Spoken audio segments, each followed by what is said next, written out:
Hello, beautiful souls. It's Dr. Danny. Welcome back to my channel. Oh my God, I'm so excited to be here.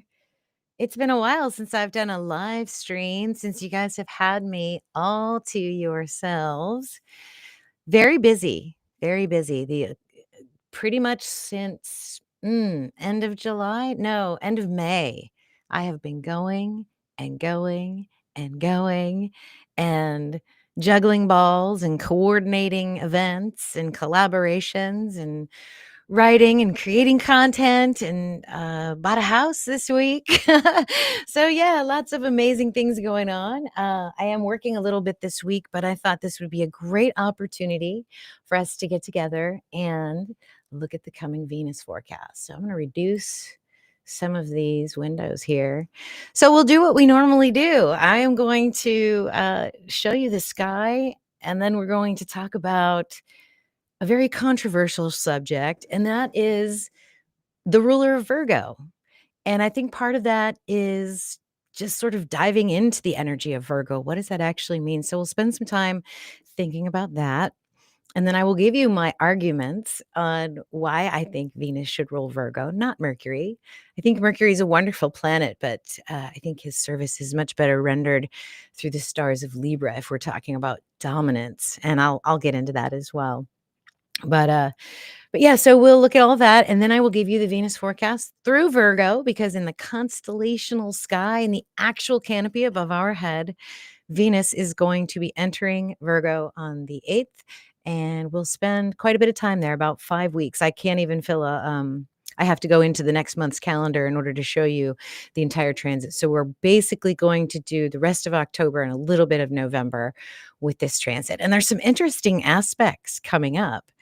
First of all, Venus, as she's entering Virgo, is conjunct our south node, exiting the stars of Leo, and is participating in not just one, but two grand kites.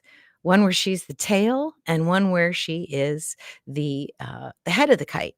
So we can kind of see the dualistic nature of Venus in the kite that she's offering in the sky in the last 2 weeks of October, and then towards the beginning of November, we will have a mystic square. So we'll get into all of that after I give you my arguments about why Venus should rule Virgo. So how's everybody doing? We don't have a whole lot in the chat, it looks like. Just Lori and Ultimus, thank you guys for being here.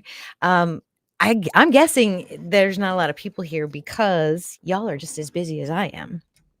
So what I would like to do is go ahead and just shout out some of my newer members that have joined recently in the last few days. We have Dagmar Voltaire Nova. Thank you for joining, Stargazers. We appreciate you. We also had Jenna Harper join this week, so thank you so much for joining us.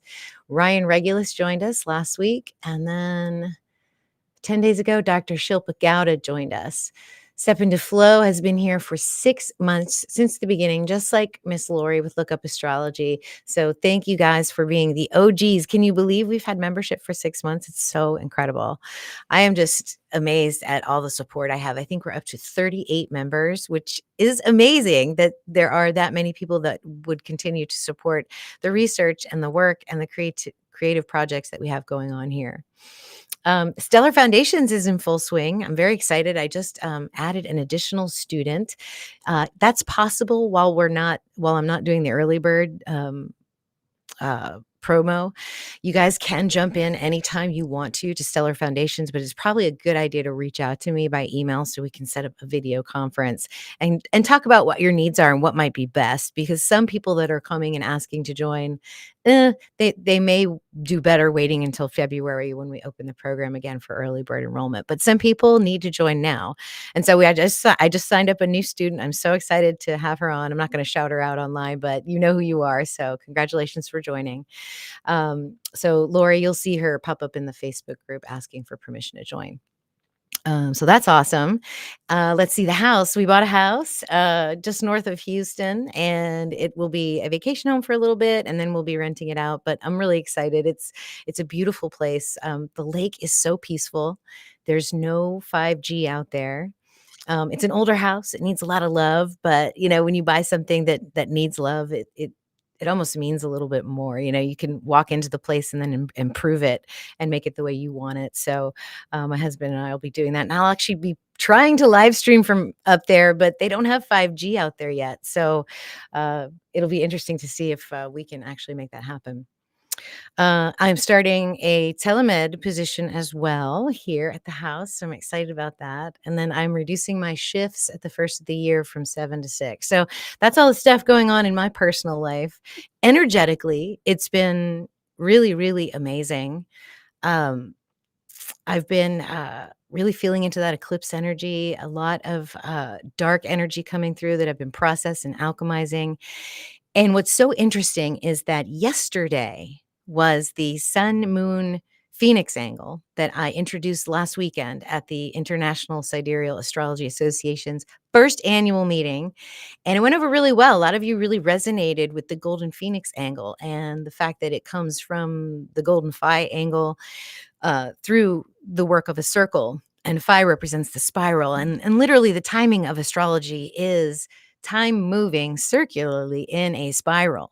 It's called golden time. Time isn't linear. You should know this, that when we think about energetics and astrology and celestial mechanics, time moves in a spiral. And so the spiral of the moon, the spiral of the moon made a 137.5-degree angle to the sun yesterday. And so I asked the Facebook group, the Fellowship of 13 Signs, let me know if you guys feel anything. What's coming up for you? Now, the last time we had a Phoenix angle was September 10th, and that's when we had the assassination of Charlie Kirk. So I wasn't sure what to expect. But it seems like a lot of people are feeling good about what happened yesterday afternoon, which is good. No, I like that. I want there to actually be another good angle other than the trine. So if the Golden Phoenix angle actually has some benefic aspects, I think that's a good thing. And a lot of things that I heard were I really was in my bliss. I was in a flow state. Some people were actually sleeping and napping. Um, Lori said she was napping. Yeah.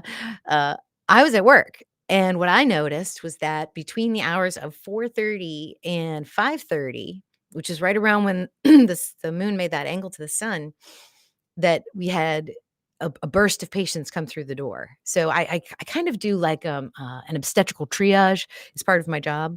And a lot of times the pregnant women, they come in, with complaints of belly pain or, leg pain, or they're swelling or they have a headache or whatever. They'll come in and they'll ask to be seen, and the ER downstairs will just send them right up to our floor. And we had 8 patients come in all at once. We only have 5 beds up there that we can use. So we had to use the OR curtains. It was a little crazy, a little nuts. So that's what I noticed. Normally it's like a trickle. Every now and then we'll get a pop like that. So that is what I noticed. I thought that was very interesting. So how are you guys doing? How did you guys feel it? I think after that it calmed down, and then I was able to sleep a little bit last night, which was great. And I don't usually get to sleep at work when I'm doing a 24-hour shift. So I have a lot of energy today. I'm feeling really good. I've already done a few phone calls and a reading, and I am ready to get into this with you guys. All right, let's see who else is here. We have Lori ripping it up. Have Bliss is here. Hello, Have Bliss. And Ultima, say hi in the chat if you're here. We won't bite you. All right, cool. I have a lot of different windows open right now to bring you what I need to bring you. Part of my eclipse journey was to do less presenting and more actual teaching. I feel like I spend a lot of time preparing the materials to give you guys the images, the slides, just so the content looks beautiful. And while that's important, I've noticed that my hands have started to hurt. So the repetitive action of moving graphics and actually getting something beautiful to the screen for you is putting a strain on my physical body. I have asteroid Lilith in Gemini, and I've always said that asteroid Lilith speaks through our body, through intuitive hits. And so if I'm to the point where I'm feeling pain in my Gemini hands, which is where I have asteroid Lilith, then she's telling me something. And the message I got was that I am to sort of do it a little bit differently. Don't try to control how it comes out so much. So I have a little less slides for you guys, more just sort of channeling and speaking and looking into things and thinking about things and answering your questions if you guys have that. So I'm so excited for you all to be here. Looks like Nikki Vella's here, first time on one of your lives. Well, welcome. You're gonna have a good time. We're gonna talk about Venus, one of my favorite topics. And Heartlight Therapies is here. Actually, you know what? I can put you guys on the screen, I think. Let me do that. New comments will display here. There we go. All right. So yeah, we can have that there for a little bit, and then I'll get into the presentation. Yeah, Venus through Virgo is very interesting. So let me think about this with you. Virgo. Most of you think about Virgo as sort of analytical, organized, speaking to sort of really earthly matters, very service oriented, very improvement oriented, a tidy desk, a tidy house, kind of like the motherly figure chasing up after you and cleaning up after you. And when you think about it like that, it's literally not a feminine energy. And I don't know. I mean, I guess it is, but when I think of divine feminine, I think of the creative force. I think I go back to the very basic level of the first distortion of the polarity of negative and positive, male and female, light and dark, where you have, the feminine being very yin energy, and you have, the masculine energy being yang energy. And you think about this balance that needs to be struck, that we're all sort of striving towards to be in the middle. Virgo is the only feminine asterism. So it's like everything else is either an animal or an object. And then you've got Virgo, this beautiful mother sky goddess, the divine feminine in all her glory. And I don't like to think of that energy as sort of analytical and overcritical and overly organized. That's very Mercury energy, isn't it? It feels very Gemini. It feels just doesn't feel right for Virgo. When I think of Virgo, I think of like the feminine body, nature, birth, how the feminine energy is more chaotic. It just sort of streams in these creative patterns that are, yes, encoded into the universe. And I think there's a high level of intelligence to be able to understand that code, which is Virgo. But I just don't think it's that mercurial energy. I think it's more of a creative force, the ability to manifest. So we're going to get deeper into Virgo as well today. So it looks like we have 14, and I am so happy to rock and roll with all of you. I'm so glad you're here. This is going to be wonderful. For those of you that have not heard this presentation before, hopefully this will get you thinking a little bit more about your zodiac and how astrology isn't fixed. If you look back in history, they did astrology completely differently than the way we do now. And we are in a time of great flux and change, especially since all of us are actually looking at the sky now. All of you in this circle, we're looking at the sky now. So we get an opportunity here to maybe reassess some of the old Chaldean order and what's been handed down to us, because we need something different for what's going on with us right now. The old ways are just not working. All right. Lady Spellberger says this is a divine time to step into our senses, feel, smell, embrace all the amazing emotions we are gifted with. Yeah, maybe that Venus chrysanthemum will bloom for you. All right, so let me go ahead and dive into the sky. Let's just do this. I'm trying to see how it will share for me. I feel like I'm really out of practice. Let's do it this way. No, we'll do this. I'll get out of the way. Okay. All right, stargazers, let's get into this. So here is our solar system. We talk about this interstellar object. We ourselves are interstellar, aren't we? I mean, if you think about the whole vastness and expansiveness of space, it kind of helps you put all these earthly dramas into perspective. At least it does for me, especially when I look at the night sky. And just in general, our space weather is very interesting. I don't know if you all noticed this or not. Oh, I forgot what I was going to show you guys. Go to Stefan Burns when we're done with this live stream and look at his last presentation on the comets. He is opening up this software. I'm so proud of him. Forever he's been using tropical, and all of a sudden he pulled up one of these true sky charts. So that is awesome. Stefan Burns has rocketed being the space weatherman of our time and has gotten over 500,000 subs in the past 6 months because of his amazing work. So I'm very excited that he is doing this. It's almost as if we manifested him to come out and be the spokesperson of the real sky. At any rate, let's zoom in. So here we are on Earth. Here is Miss Venus hanging out in the last 4 months of her greater celestial cycle. The ingress into Virgo will begin on the 8th of October. And when we look at our sky here, we can see Venus moving backwards behind the sun from Earth's perspective. So in this model, and that's all I'm saying, I'm just saying it's a model. I'm not saying you have to believe this is a thing, but we are standing right here and we're watching Venus do this. And let's just go through the days. So we'll zip through the days here. And the next inflection point of her cycle, which I'm very excited for, is coming up on January 4th or 5th, somewhere around there, where she will be right in alignment on the other side of the sun. This is the superior conjunction of Venus with the sun. She has 2 conjunctions with the sun in her cycle. This is the superior one. When she's retrograde, it's the inferior one. So as we close out this Venus cycle, remember we're ending this spiral and we are evolving and we're moving on to the next spiral. This is going to be your greater 20-month creative cycle. So what do you do in the last quarter of a lunar cycle? What do you guys do? You let things go. You start imagining, planting seeds for the next thing that you want to do. That's precisely what you're going to do with the Venusian energy and the planet Venus. So in the next 4 months, when something excites you, you'll know it. You'll feel it in your body, right? You'll get that hit. You'll get it in your gut. You'll feel it in your head. You'll feel a flutter in your heart. You might even get aroused. Who knows? But it's going to feel good. When you're doing something that gives you that blissed out focus, time goes by quickly or time doesn't exist at all, then you know that you are in your Venus space.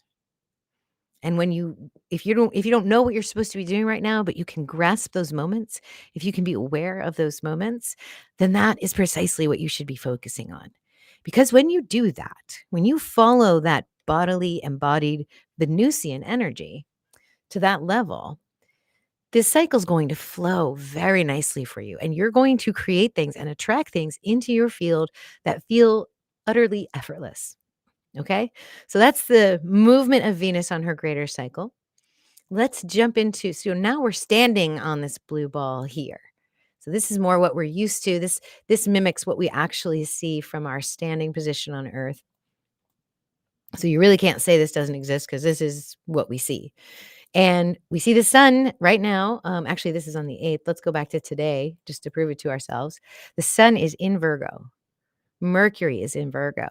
Mars is in Virgo. Our comet is in Virgo. Okay, let's look at 3i Atlas real quick. I can show you where that is. So y'all will see that. I actually, y'all, on my Facebook, I do follow a tropical astrologer, and she started talking about 3i Atlas in Libra today, conjunct Mars. I'm not kidding you. That really happened. So tropical astrologers are putting this comet in Libra. I'm like, nice try. It's next to Mars. Where's Mars? Mars is in Virgo. We are in Virgo. The sun is in Virgo.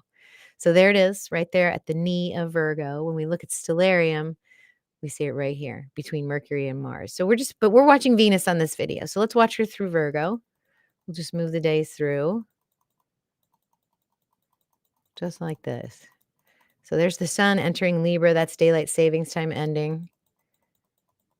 And there is Venus entering into Libra, a whole new energy. So this is a long time. The sun doesn't actually leave Virgo, y'all, till the 5th of November.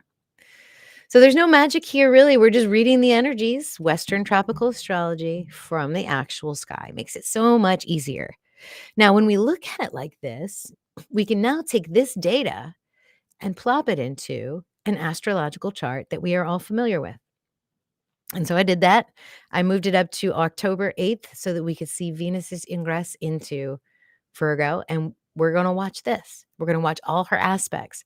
This is the first kite she makes. The second one's right here. You'll see it. I'm going to go through the days real quick and you're going to watch these. And then when we do the forecast part of it, I'll stop and we'll talk about the energy, what it means. But I just want you to see the movement because that's really where the gold is in astrology. If you want to flow with these dynamics, if you really want to understand how to leverage the resonance of these vibrations, you want to understand how they move. And we do teach this in Stellar Foundations too, which is great. So there's Venus going through her movement of Virgo. And by now the comet's right here. Venus and Sun will be conjunct the comet. It's a long constellation, 48 degrees. And they're 49 degrees. Their Sun in Libra on the 5th of November.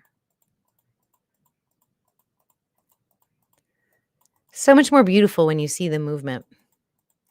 And so imagine yourself walking through the middle of this circle, all the laser beams coming at you. You want to kind of duck for the red ones, and then you want to, leverage the blue ones and, use the energy to your advantage.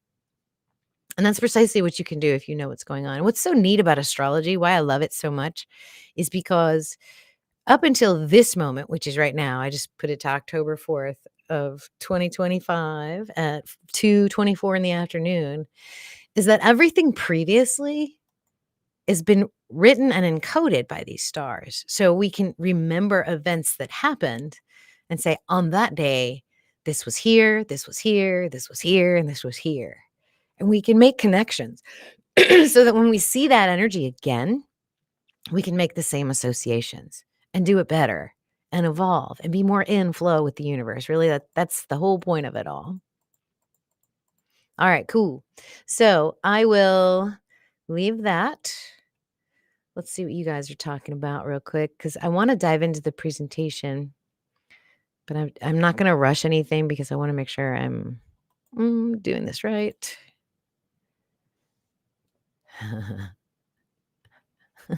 I agree with you. Have Bliss. I'm going to put you up here. Have Bliss says that time change bullshit's going to mess with everyone's circadian rhythms. I agree. I actually would like it to stay on standard time. I feel like that is more natural for me just in terms of waking up. Right now, it's a struggle because I go to work almost before the sun comes up, and that's never fun. So let me pull up. There it is. Okay. Wanted to have that ready. All right. Let's see. Heartlight Therapies asked, did yesterday was the Golden Phoenix angle. Did anything huge happen and impactful? Well, we had a burst of patients at the hospital, but that was it. In terms of my individual field, I was not paying attention to the news. A lot of people were saying that they were having a nice afternoon, that it was good, that they felt a good, synchronous, peaceful, creative sort of, I don't know, time slips almost.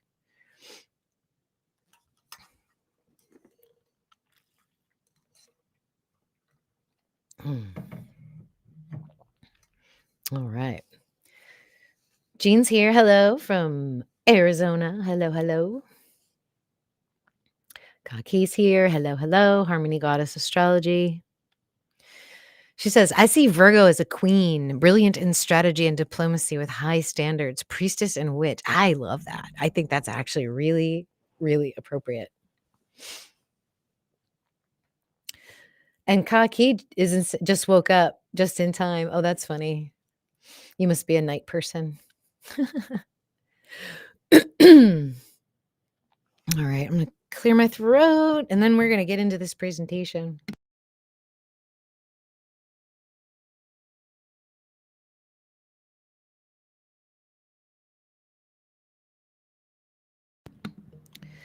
Okay, we'll put that down. And here's the traditional rulership chart that I've been using on my house discussions.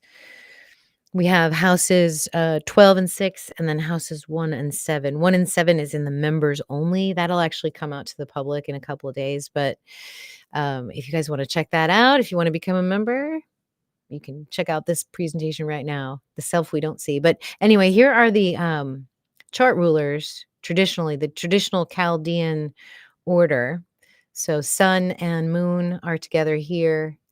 And then moon ruling Cancer, sun ruling Leo, Mercury having both Gemini and Virgo, and then Venus having Taurus and Libra. And I'm not saying we're completely off with this.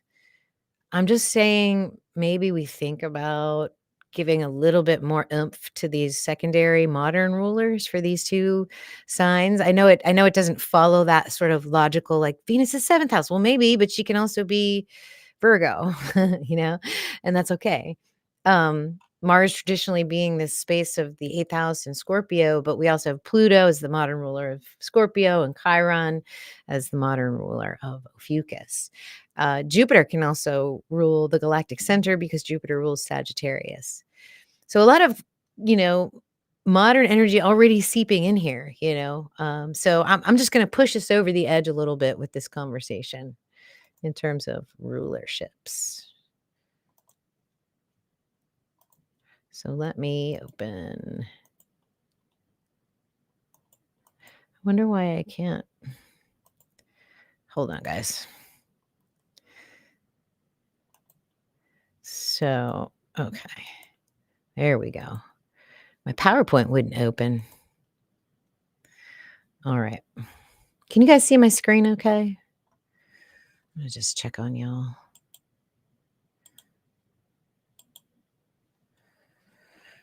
Let me know if you guys can see it. Okay.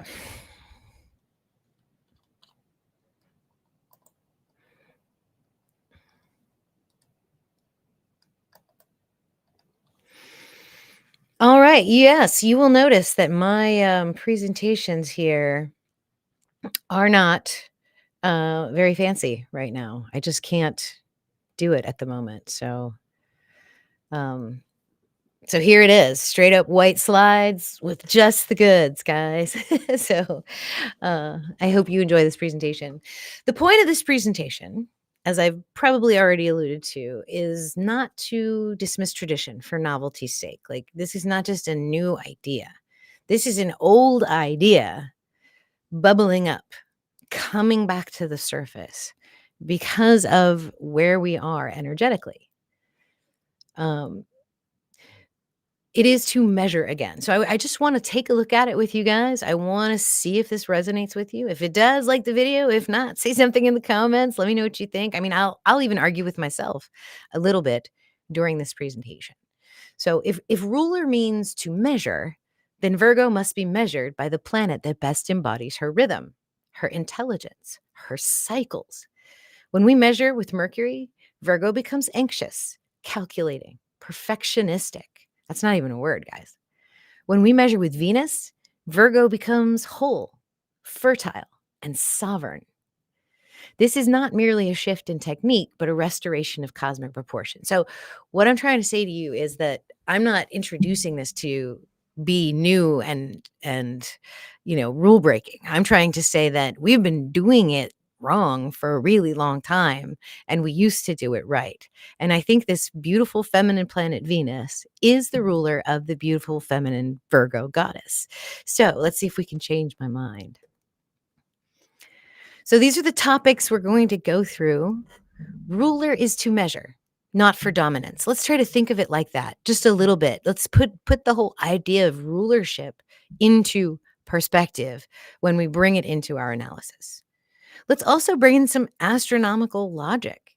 The model of the solar system may not be true reality, or maybe it is. I don't know. I haven't been out there. I've only seen the models. The models work. We can predict with astounding accuracy and precision where things will be and when they will be there.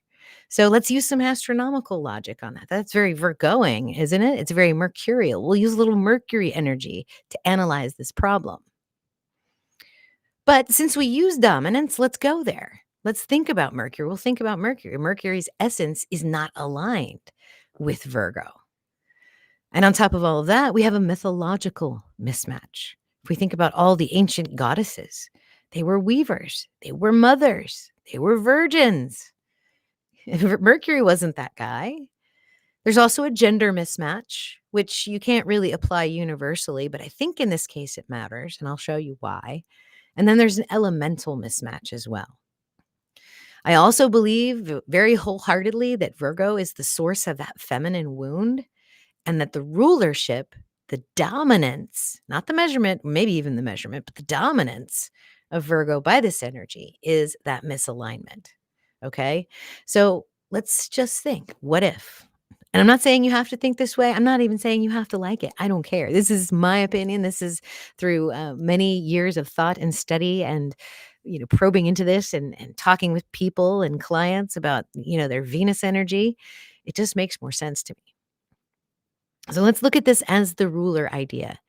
Now, this is the traditional Chaldean order. This is where the modern rulerships came from, and it came from the distance from the sun. So you have moon and sun, the most important luminaries right here. And this was measured at the summer solstice when the sun was at the zenith. The sun would be in Leo at that point in time when this was created, which was like 3,000 years ago, 2,000 years ago, maybe even sooner. But this is when the summer solstice was in Leo and the sun was at high noon. This is why Leo gets the sun, because this is where this order came from. The next closest constellation to Leo is Cancer. It's very hard to see. It's the scarab beetle. It's creation. It's Egyptian. There's a lot of energy of being able to create life from here, which is why Cancer and the moon are associated with motherhood. And that's cool. I like that. So that's why moon and sun are right here next to one another.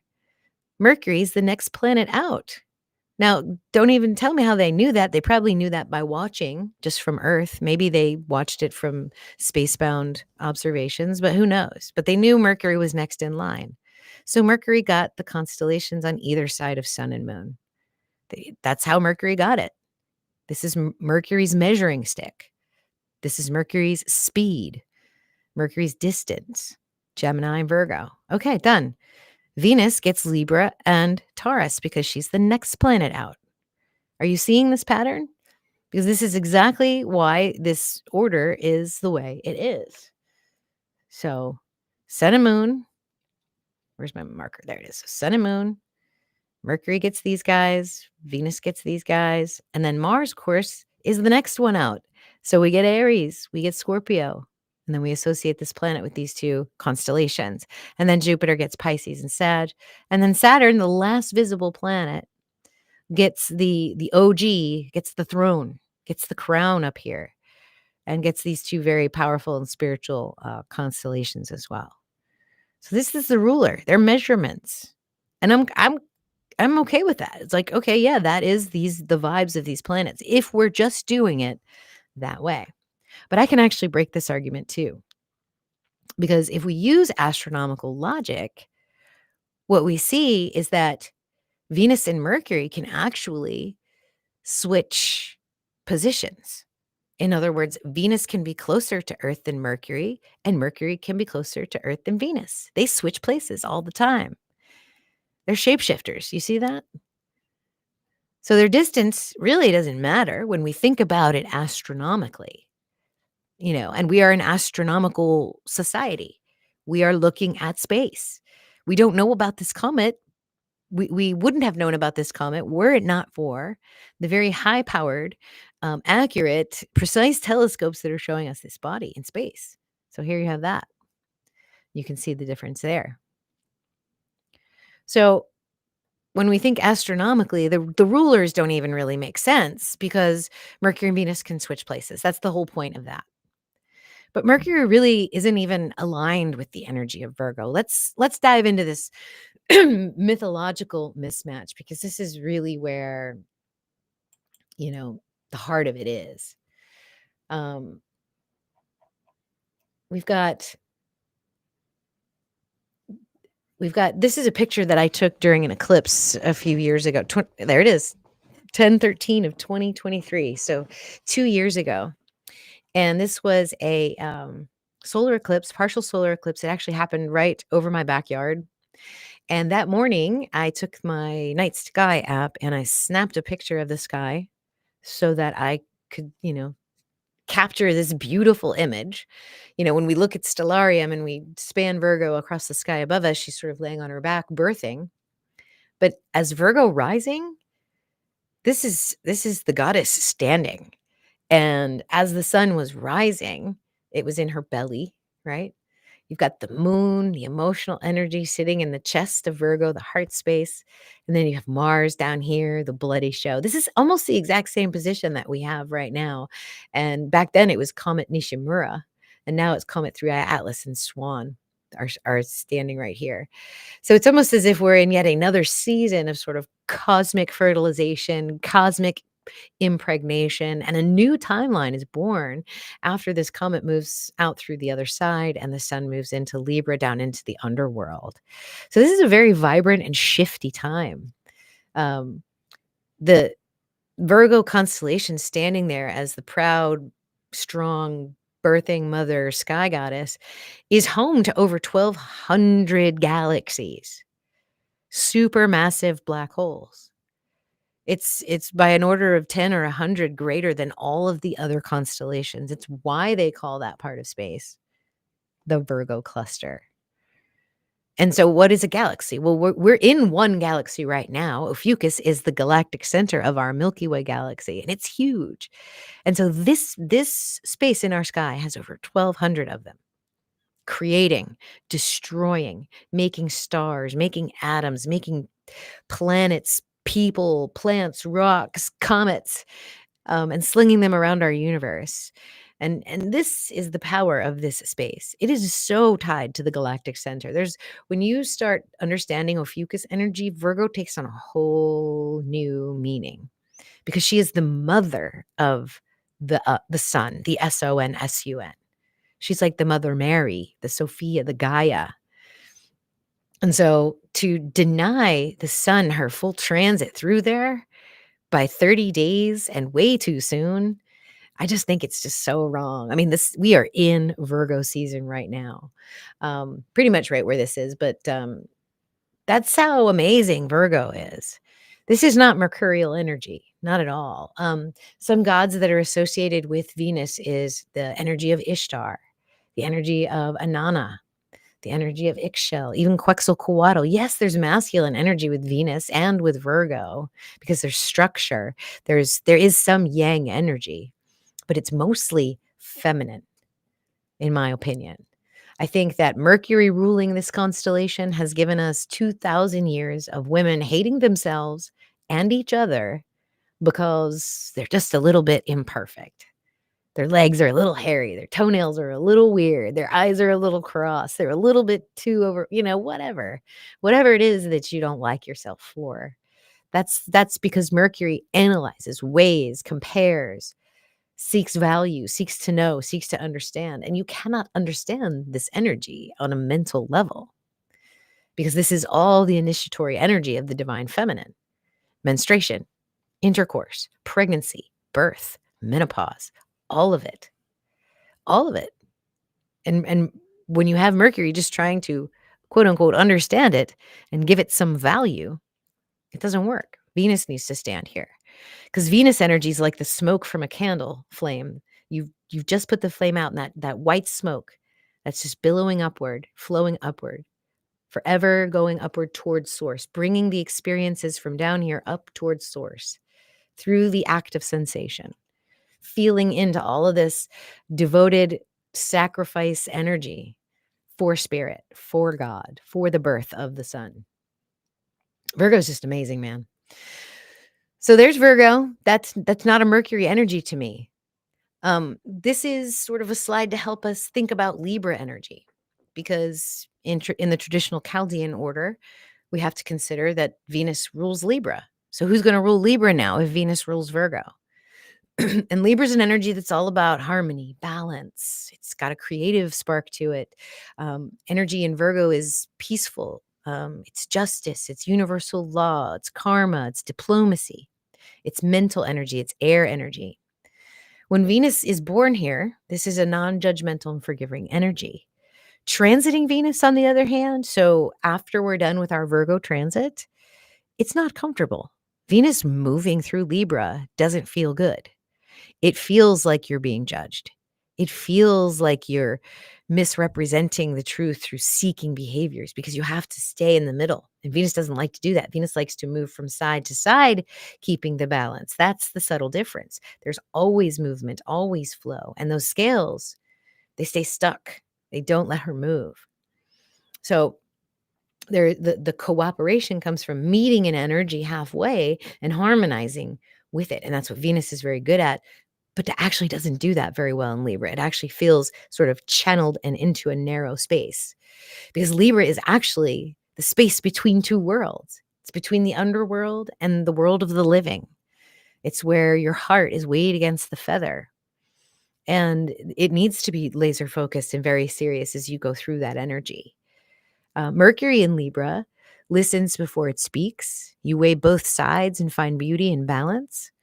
This placement gives a diplomatic tone and a refined intellect oriented towards fairness and harmony.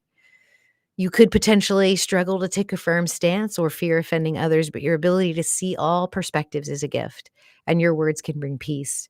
But indecision may dull your impact if you do not claim your truth. So imagine if Mercury were the ruler of Libra, and he was the representative, the concierge, the diplomat, the guide. I love going to those all-inclusive resorts, and they've always got a concierge that, every time you come out of your room, they're like, "Hi, can we help you?" That to me is like the concierge. Like, let me help you through this process.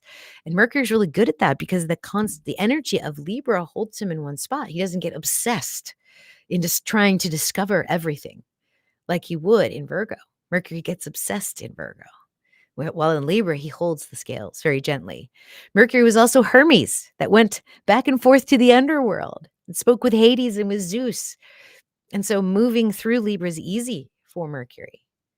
He's used to that. He goes to the underworld and back. So I just think it's, there may be a little bit more of an appropriate placement here if we consider them in this way, with the old mythology and with the new energy of male and female. So Virgo, we've talked about that. It's that sort of modest, hardworking energy. It gets it done, but it also holds this very powerful, like mother, devoted, birthing energy. It also associates with pets, nutrition, and it's an earth sign. So Mercury here expresses itself through detail, analysis, practical refinement. You speak to solve problems, to organize chaos, and to improve systems. Your mind is sharp, but it can become overly critical or anxious. And that's where it is. That's what spooks away that divine feminine. You're often an editor, a healer, and the precision instrument of thought. Language is not for play here. It is for efficiency and service. Where here, Venus is devoted to the creation. She has power of manifestation through the elements. She's a sorceress. She's aroused by that which is being born and that which is dying. So she loves to nurture anything that is growing and anything that is decaying. So clockwise, we're growing. Counterclockwise, it's decaying and it's dying. It's the crisscrossing of cycles. So this energy, if overly ruled by Mercury or suppressed, can depend too heavily on other selves, mistrusting other selves. There's such a level of empowerment here that's unrecognized because we're using the rulerships incorrectly, in my opinion. So that's the mythological mismatch. That's a big one. And then there's the gender mismatch. So if we look at the masculine and feminine energy of the zodiac signs, it actually, this is a thing. Like in medical astrology, this is why certain things happen in certain signs and to certain genders. So I think at the very least, the separation of the 12 rays is something, and they're opposite. It may be a representation of the electromagnetic and scalar field lines that are all around us. And I think that the peaks and troughs within those waves around us represent that male and female energy, and they are opposites and they do bounce back and forth. So you can't really change necessarily the signs of or the gender energy of these rays.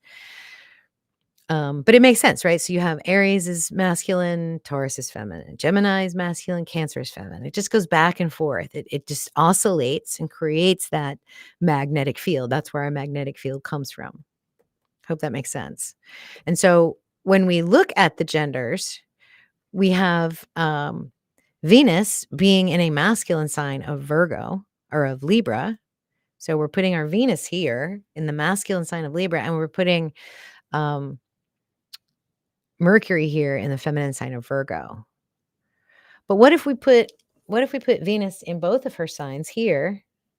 Now, I put a star next to this because I think this argument doesn't hold for all of the planets, like the gender argument, because Mars will be ruling Scorpio, which is feminine, and Aries, right? I mean, if you're going to change this, you might as well change them all. So you could potentially knock this argument down from me if you wanted to, except that the element of Earth, which is what we're going to get into, is also a feminine element. So we have a feminine element, we have feminine signs, we have feminine planet.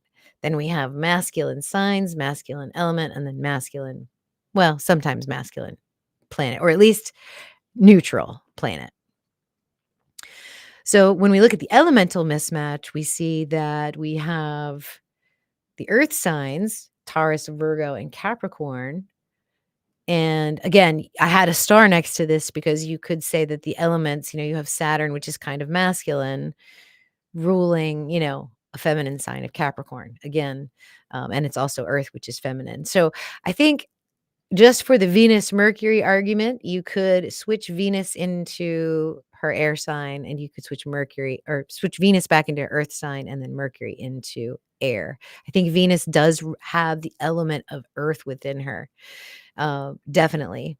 And Mercury is definitely the element of air. Let me know in the comments what you think. And also, if you're digging this content, we're getting to the end of this, and we'll get into the forecast for those of you that are interested. So Mercury, let's have him in Libra and in Gemini, which are air signs, which is mental energy, which is what Mercury does. The analyzing, all those thoughts that are going through your head. This is sort of the creation of those thoughts, and this is creation of the thoughts here, and this is the balancing of the thoughts.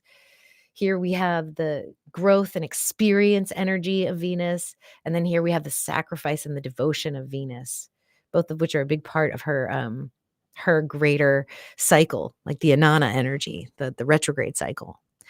So again, I think that the feminine misalignment that we experience in our collective is directly related to this misrepresentation of Virgo on the rulership, the dominance, the elemental, the the gender.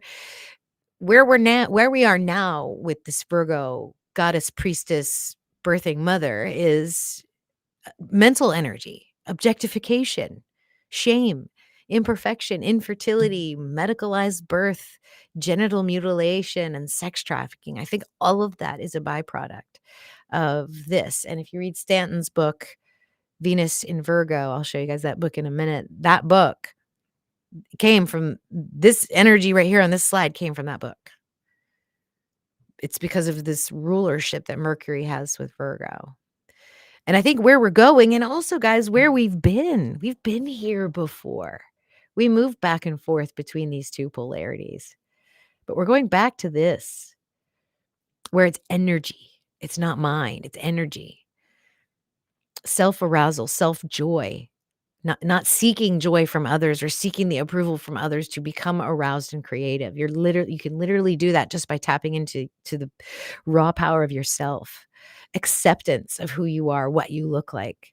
Because we have these labels and these programs of what's perfect and what's not perfect, and it's not aligned at all. It's just, it's gross.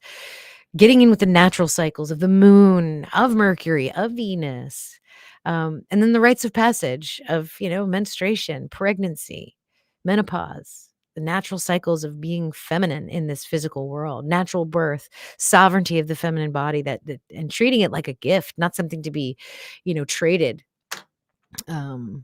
for money or for the highest bidder. So what if, guys? I mean, like, what if we could actually just kind of take this and just do this? Just switch them a little bit, see how that feels. We got 2 earth signs, Venus really, being about embodiment, and then 2 air signs. Mercury being about the mind and then, creating and then balancing. I like that. What do you guys think? I'm gonna look at the comments and see what you guys think. I'm gonna do it over here. Where's my comments? There you are. All right, Lady Spellbreaker approves. Big Mama Jupiter. Angel's here. Okay, let me get out of this real quick. So what you can do, guys, if you like this, if you want to think about this, open up your chart. Take a look at where your Virgo and your Libra are. Take a look at where your Venus and your Mercury are. Some of you, this is indistinguishable. Some of you have Mercury in Libra and Venus in Virgo, and you're like, yeah, this is great. Some of you have Virgo rising, and maybe you really identify with that Mercury energy. Where are these energies, especially if you have Libra or Virgo rising? Because that changes your chart ruler. That's a big deal. I'm not saying you have to change that. I'm not saying you have to go from Mercury being your chart ruler to Venus, although to me that seems really, really appealing. Or vice versa. If you love being a Libra rising and having Venus as your chart ruler, you don't have to go to Mercury. But just see what that feels like. Play that thought experiment in your mind and see if that makes more sense for you, if there's more of a resonance. Also look at any stelliums that you have in Virgo, any stelliums that you have in Libra. Does it feel like Venusian energy? Does it feel like Mercurial energy? So yeah, that's it. I think that's what I got for you on this. So I want to get into the Venus forecast, but I'm just going to pause and take a breath with you guys. Hang out with y'all for a minute. Did I leave that deal running? I guess I did. Oh well. Did you guys like the comments, or do you want me to take the comments off? I'll do whatever y'all want.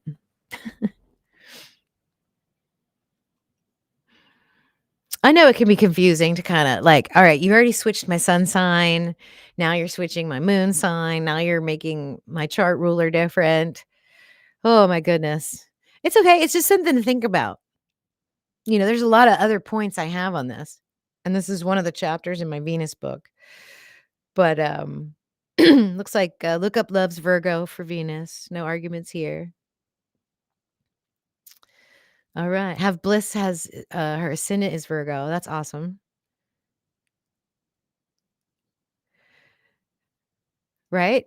And if a woman forgets her imperfections, there's mainstream media to kick her back in. Exactly. That's Mercury. Communication.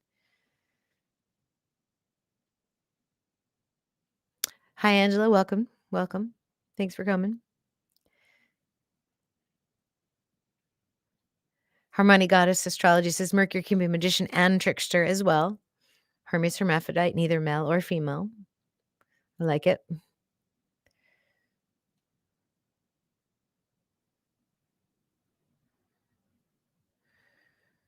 Yeah, Lady Spellberger's talking about the differences that have come around in the past. Yeah, there've been fads too. I mean, my thoughts might just be a fad. It might just be something, but every year that I think about it and I go through it, I'm more and more convinced, especially because I take care of women. I mean, I listen to this wound every day, all day long. I mean, I literally do. I hear it. I hold space for it all the time. This is not a joke. Um, and I don't know. I wish I could like, you know, open people's eyes to see it.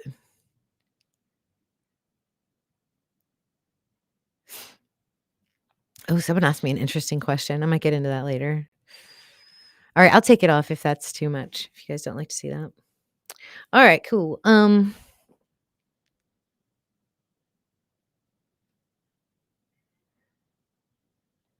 What could it mean? I got this interesting question. So, does genital surgery for Venus transiting Virgo ascendant make sense? Yeah, I'm sure it could. I'm sure it would make sense. I would also want to see where Uranus is too.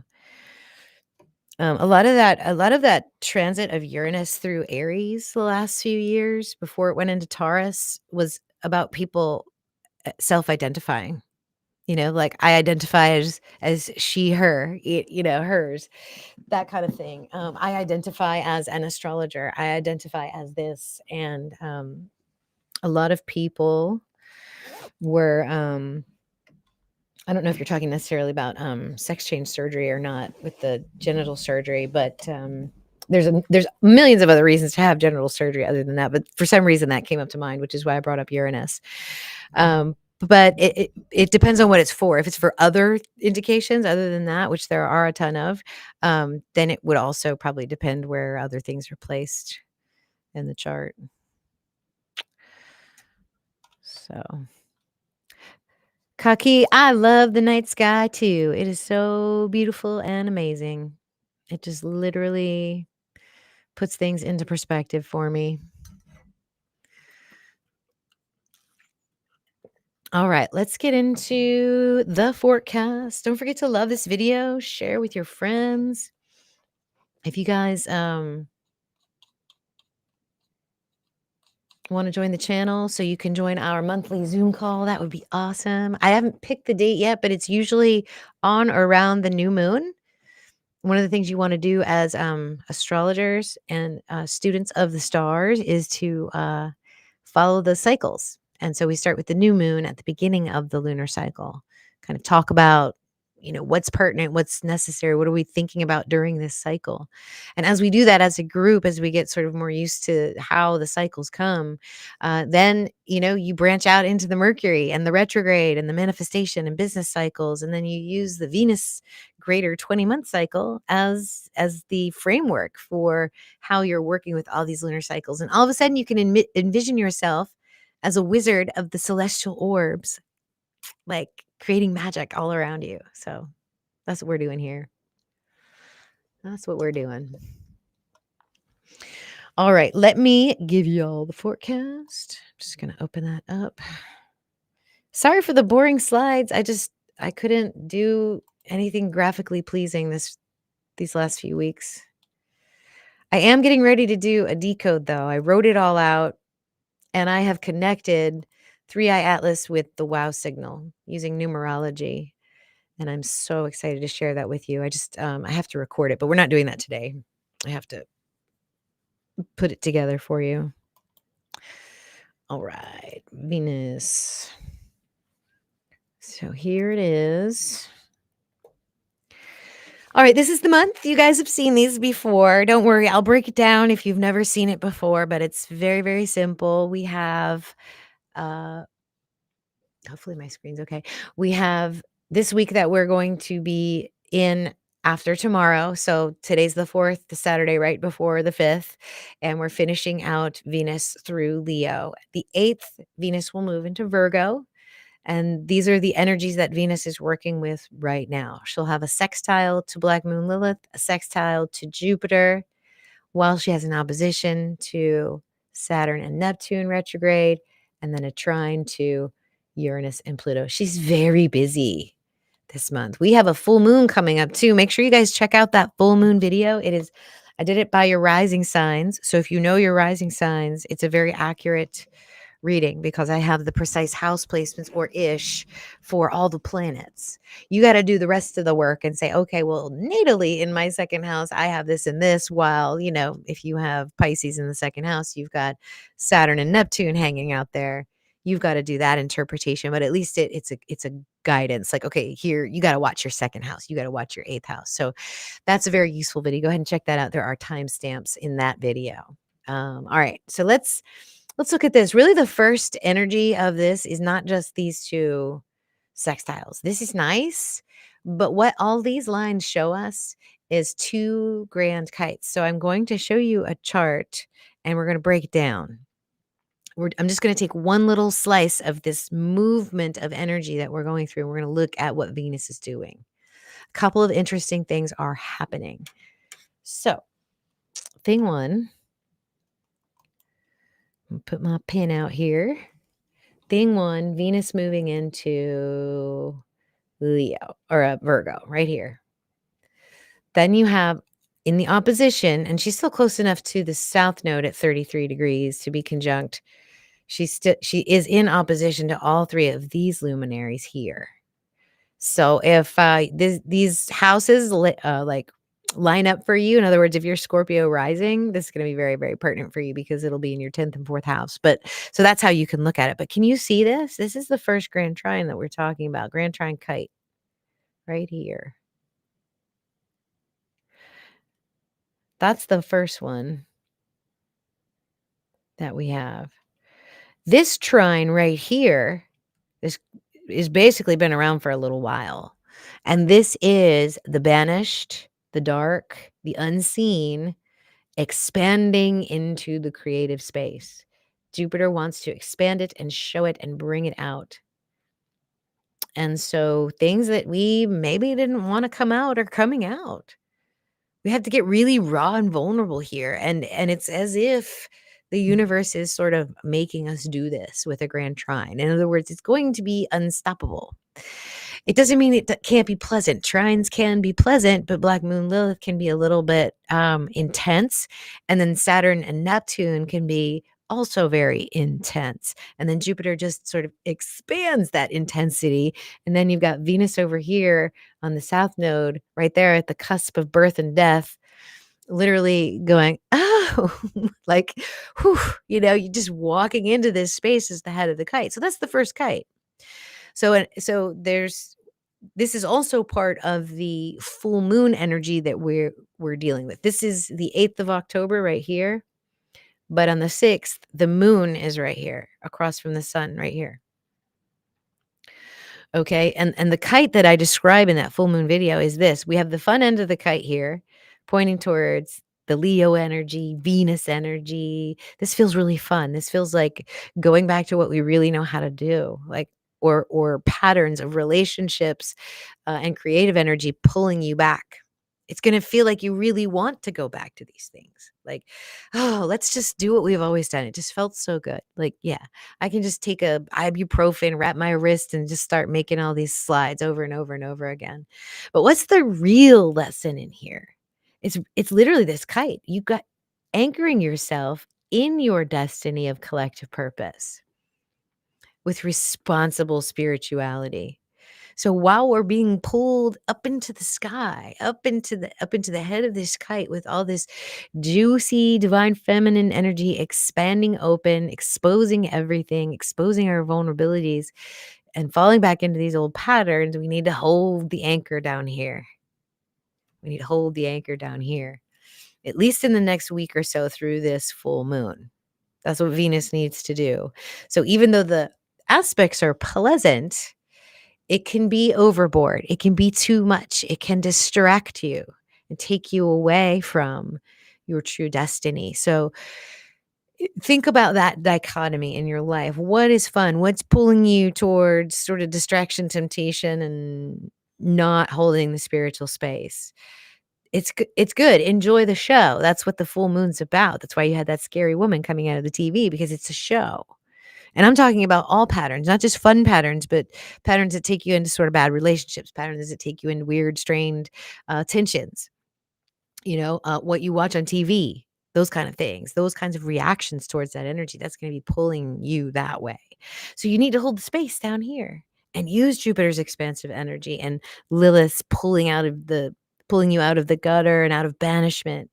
Let that be the string that you hold during the week of the full moon, because what happens next is that we get another kite. Let me clear all this out. Hang on one second.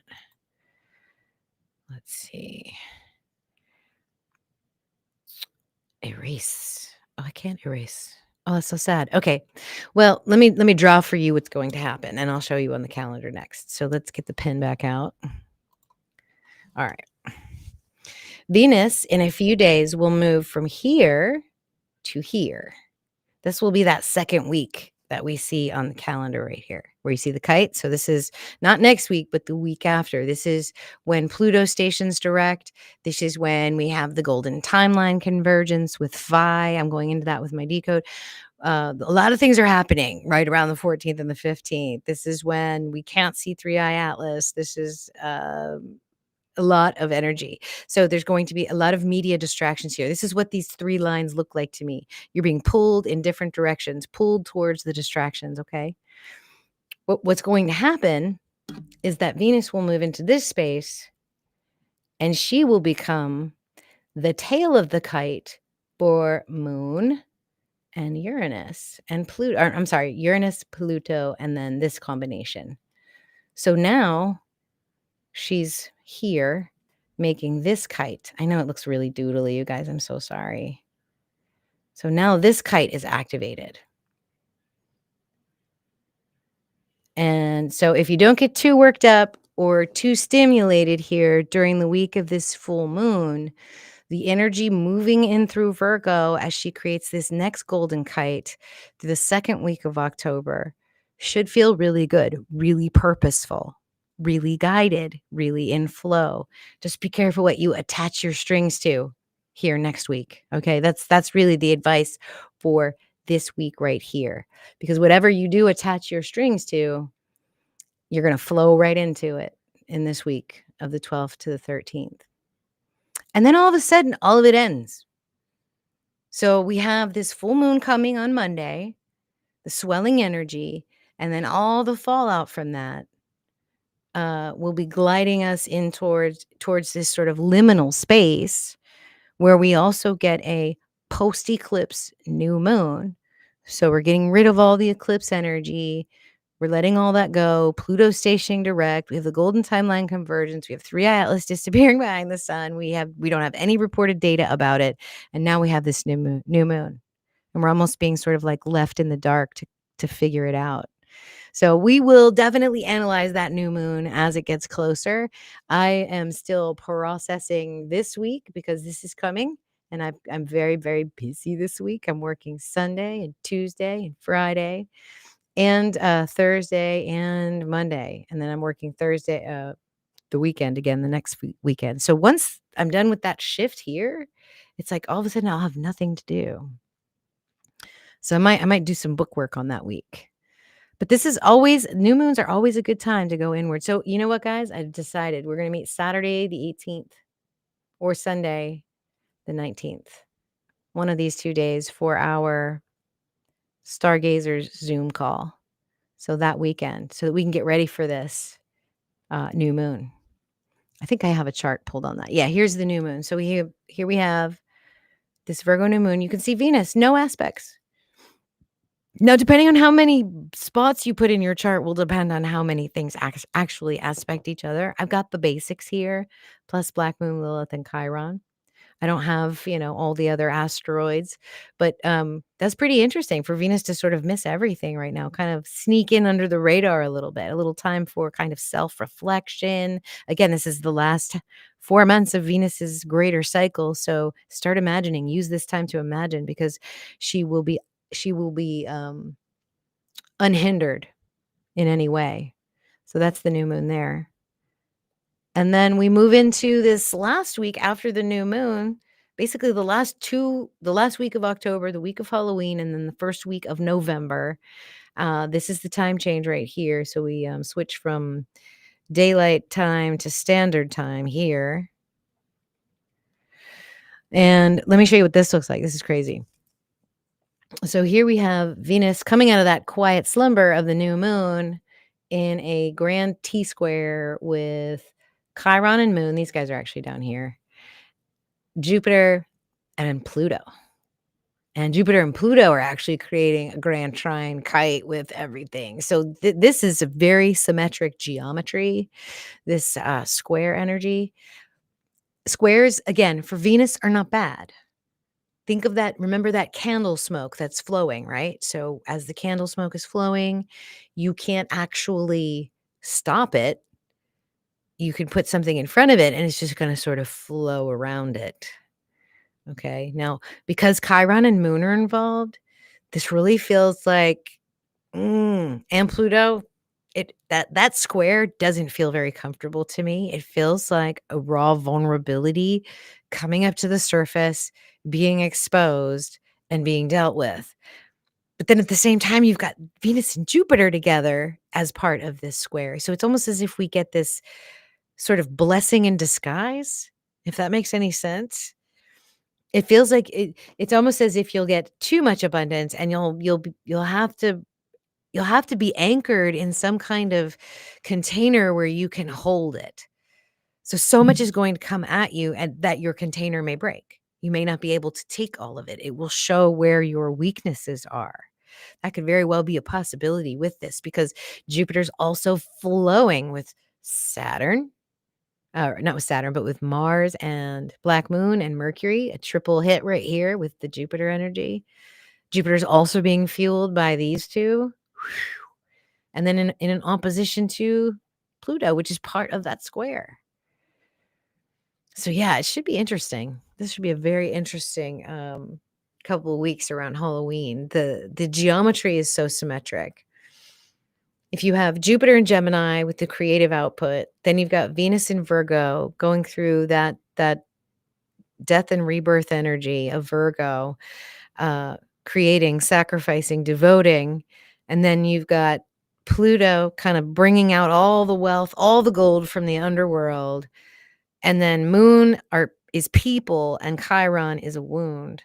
So, yeah, it feels like there's going to be an abundance of wounded people kind of coming towards the creative energy, that it may break and change the space so that it can expand later. I think that's what the best way to probably interpret this grand mystic square.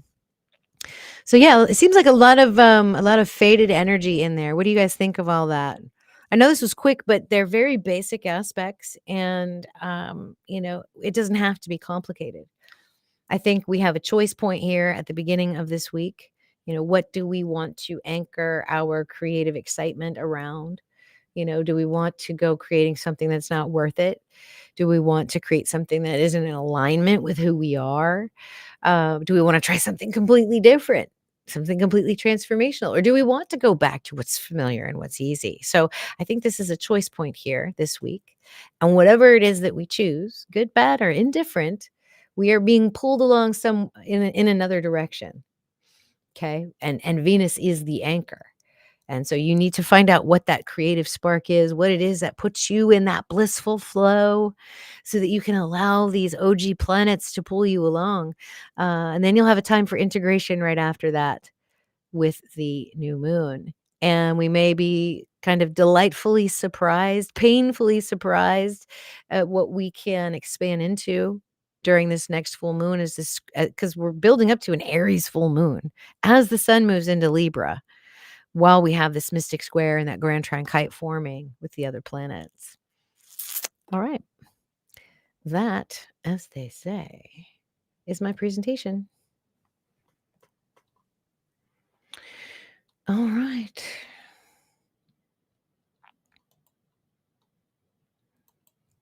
Man, all of a sudden I am like, whew, I could go to sleep. I think because this was the last thing I wanted to do today. So I got it all done, and I can be at peace that I have done my service to my community and my colleagues and my students and clients, and also to myself. So let's put your chats back on here and see if you guys have anything you want to ask me before I let you go. Yeah, like I said, we're gonna have a decode come out here. I'm probably gonna record that on, what's today, Saturday? Probably on Monday. I'll probably record it on Monday.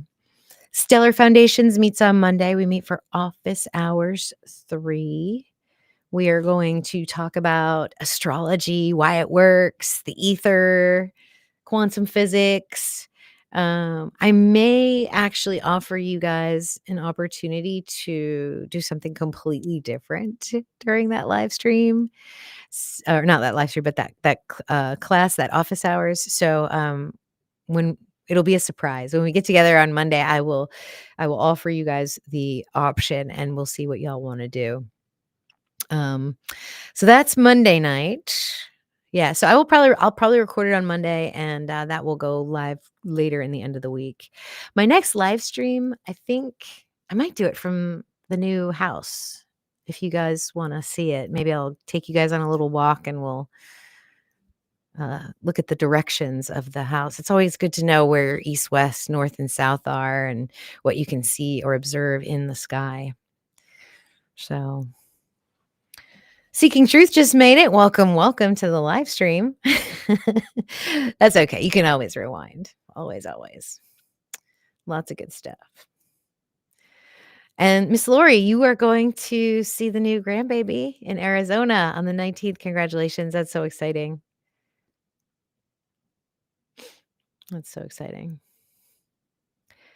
Kaki, yes, there are two kites in opposite directions. So the first one, Saturn and Neptune are holding the kite. And for the second one, Venus is holding the kite. Okay, so Venus is sort of the distraction, the pie in the sky for this coming week, and the week after will be towards her. So I hope that makes sense. I feel like we should in quote unquote enjoy the show, like I said on that full moon report, but kind of maintain a spiritual groundedness. I think that's the best way to move through all this, for sure. And then I think the week after that will be very flow state. At least that's what I'm predicting. It doesn't always have to be all bad, does it, guys? We can actually have good astrology. And I'm thinking that the Phoenix angle, while it might be surprising, is also a good energy. So we got another good question. So Venus does well in Virgo if you let go of perfectionism. Well, I mean, what's perfect? To me, perfectionism is a program. There's no like, what is perfection? I mean, if you can define that for me, what's perfect? I don't know what it is. I mean, maybe the endless search of perfection is perfection, but I don't think there's I think we search for it, and I think it's a search that is in vain, because if we're searching for perfection, then that means we're saying that it's not already perfect. And it is. I mean, creation is already perfect. You're here, sitting here, breathing, and your heart's beating, and your mind's working. And maybe you have someone you love sitting next to you, or a beautiful dog in your lap, or you've got your phone in your hand and you're in your favorite spot listening to this podcast and just enjoying the hell out of it. Maybe you're sneaking out of work to listen to me talk. All of that's been created perfectly for you to have that experience. It's created perfectly for everyone. Even the duality is perfect. So I don't know. I don't, I have a problem with the word perfectionism, in a lot of ways. Although I feel like I'm still on sort of a quest for, something, the next more perfect thing. I think all of us are. So yeah. What do you guys think about perfect? Yeah, we're gonna have another grandbaby too, in February. I'm so excited. Another little boy.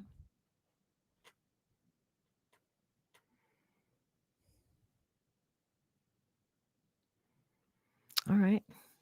Good, good. Well, I love you guys. I appreciate you all for joining me. I'm so grateful that you're here. Jeff Dyke says he's got a magic week coming. Granddaughter turns 7, son turns 18, and daughter turns 40. Ooh, those magic numbers. You guys are going to love this decode. I'm telling you, this 3-eye atlas, connecting it to the wow signal. It's good. I even surprised myself. I was, I don't know if I told all of you. I think I've mentioned it before on the live stream, but what's been going on with my decoding situation. Well, thing one is my hand. But sometimes I can usually like look past pain just because I want to do something and I want to get it done. I can just do that. Um, but I did that, and then the first time, so this was early August. I had a really beautiful decode for y'all. It was right after Phi Day. I wanted to talk about something lunar and Venus connected, and it was so beautiful. It was perfect. Connecting 3-eye atlas.